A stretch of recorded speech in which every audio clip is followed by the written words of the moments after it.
Est-ce que tu connais le viager? Le viager, ça représente 5000 ventes en France, c'est ce qu'on appelle un marché de niche. Ça représente tous les ans une légère croissance, mais ça représente toujours que 0,5% des ventes immobilières en France. Les analystes, les spécialistes, là, ceux qui sont dans leur bureau et qui étudient les statistiques, ils disent que il y aurait une accélération importante à partir de 2020 de la génération des baby-boomers qui atteindra l'âge moyen des vendeurs en viager, soit 75 ans.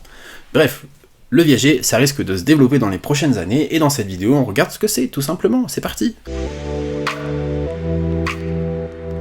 Comment allez-vous les petits potes? Je m'appelle Kevin, je suis conseiller immobilier, agent immobilier à Clermont-Ferrand et agglomération. J'ai une agence immobilière et je partage mes aventures sur Facebook, sur Instagram et sur YouTube. Alors si tu veux d'autres conseils IMO, si tu veux suivre mes aventures de chef d'entreprise tout jeune, parce que je galère un peu, n'hésite pas à t'abonner, on est bien. Aujourd'hui, on parle du coup de l'achat en viager. L'achat en viager, ça ressemble beaucoup à une vente immobilière classique, si ce n'est qu'il y a une modification dans les modalités de paiement. Au moment de l'acquisition, l'acheteur, donc celui qui va devenir propriétaire du bien plus tard, il va régler ce qu'on appelle un bouquet. Ce bouquet, c'est une somme d'argent qui est payée comptant, c'est-à-dire tout de suite. Une fois que ce bouquet est payé, il y a une seconde étape qui est le versement de rente mensuelle ou trimestrielle en fonction des conditions que l'acquéreur va verser jusqu'au décès du vendeur. Il y en a beaucoup qui parlent de transactions assez malsaines, c'est vrai qu'on joue mine de rien avec le décès des gens, donc c'est vrai que c'est un peu particulier, et j'avoue que moi aussi ça me met un peu mal à l'aise. Mais si on regarde au-delà de cet aspect malaisant,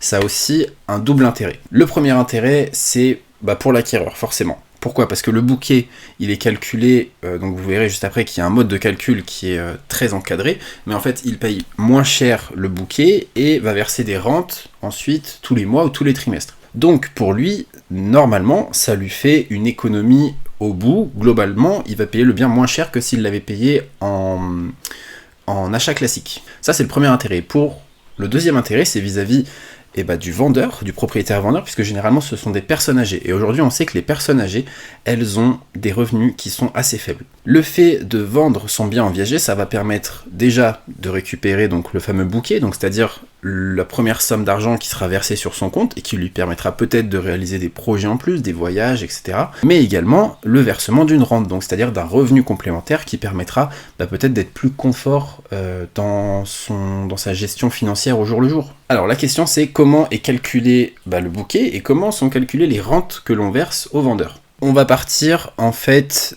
de la valeur du bien à l'instant T. Donc on va faire appel à une expertise immobilière, et cette expertise va être décotée, et cette décote, du coup, donc avec ce qui va rester, ça va représenter le bouquet de base. Ensuite, en fonction de l'âge du vendeur, du propriétaire vendeur, on va du coup déterminer un bouquet, un montant qu'il faudra verser, donc soit comme je disais tous les mois ou tous les trimestres. Il ne faut pas croire que les prix sont décidés comme ça part vraiment d'une expertise et c'est calculé, c'est un mode de calcul quoi. Il n'empêche que ça reste une transaction immobilière et comme toute transaction, il y a une part de négociation qui, je pense, est plus importante. Pourquoi? Parce que c'est un marché de niche, donc c'est-à-dire qu'il y a très peu d'acheteurs, et du fait qu'il y ait très peu d'acheteurs, ça veut dire que ce sont eux qui sont en position de force et qui vont pouvoir du coup négocier peut-être à la baisse les prix et du bouquet et de la rente. Chose importante à savoir, c'est que le viager n'est pas accessible à tous. En effet, il arrive, peut-être que c'est en train de changer, mais en tout cas les banques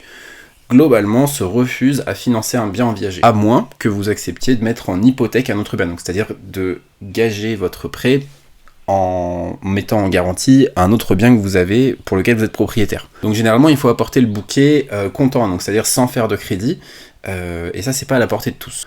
Autre point qu'il est important de savoir, c'est que vous vous engagez sur une durée que vous ne connaissez pas. Ça veut dire qu'il faut pouvoir assumer aussi cette charge supplémentaire dont on n'a pas encore la date d'échéance. Enfin voilà, financièrement, il faut être à l'aise. Bref, voilà, du coup, le viager, c'est une forme de transaction qui se développe, qui est encore très nichée, mais qui peut se tendre à développer, d'où l'intérêt de cette vidéo. Si elle vous a plu, n'hésitez pas à mettre un like, un commentaire, un partage, comme d'habitude, soyez potes. Nous, on se voit la semaine prochaine pour une nouvelle vidéo. D'ici là, prenez bien soin de vous, et je vous dis à bientôt. Ciao!